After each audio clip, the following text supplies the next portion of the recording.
সবাই মিলে আমরা একসাথে ফিল করি যে আমাদের প্রথম কাজ হবে বাংলাদেশের ক্রিকেটের রেপুটেশন ঠিক করা। এই লাস্ট 1-1.5 বছরে যে রেপুটেশন ড্যামেজ হয়েছে বাংলাদেশের ক্রিকেটে, এই ক্রিকেটের রেপুটেশনটা ঠিক করা হলো আমাদের সবচেয়ে ইম্পর্টেন্ট। আমাদেরকে একটা দায়িত্ব দিয়ে আনা হয়েছে যে free and fair election help করা 3 মাসের মধ্যে। আমরা এটা যে আমাদেরকে যে দায়িত্ব দেওয়া হয়েছে, আমরা এই দায়িত্বটা যতটা অনেস্টি ভাবে আমরা এই জিনিসটা করতে পারি আর যতটা দ্রুতভাবে আমরা এই জিনিসটা করতে পারি আমরা এই জিনিসটাই করব। সাথে সাথে অবশ্যই আমরা ডে টু ডে অ্যাক্টিভিটিস এর মধ্যে যা যা হয়েছে, ওয়ার্ল্ড কাপ ইস্যু আছে আপনারা জানেন, সবকিছু নিয়ে আমাদের যা সঠিক কাজ করার দরকার আমরা তাই করব। কিছু কিছু সিদ্ধান্ত আজকে আমরা নিয়েছি ক্রিকেট বোর্ডের মিটিংয়ে, যেটার মধ্যে একটা যেটাতে আপনাদের হেল্প আমার সবচেয়ে বেশি দরকার।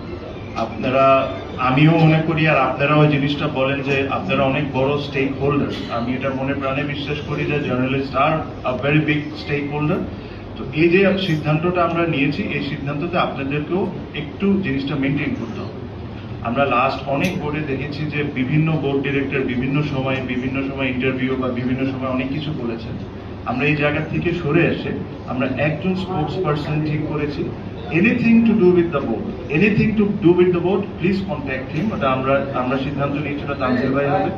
সো আপনারা এই জিনিসটা একটু মেনটেন করেন, তাহলে আমাদের জন্য কাজ করাটা সহজ হয়ে যাবে। কারণ আপনারা যদি ধরেন আমাকে পাইলেন বা আরেকজনকে পাইলে একটা প্রশ্ন করে ফেললেন, তাহলে এই ইউনিটিটা আমাদের ব্রেক হবে। যেহেতু আপনারা আমাদের পরিবারের একজন সদস্যই, তো এই জিনিসটা আপনাদেরকেও মেনটেন করতে হবে যে ক্রিকেট বোর্ড রিলেটেড বা কোনো সিদ্ধান্ত যদি আমরা নিয়ে থাকি, এটা তানজিল ভাই এসে এটা আপনাদেরকে টাইম টু টাইম যখন দরকার মনে হবে তখন আপনাদেরকে জানাবে।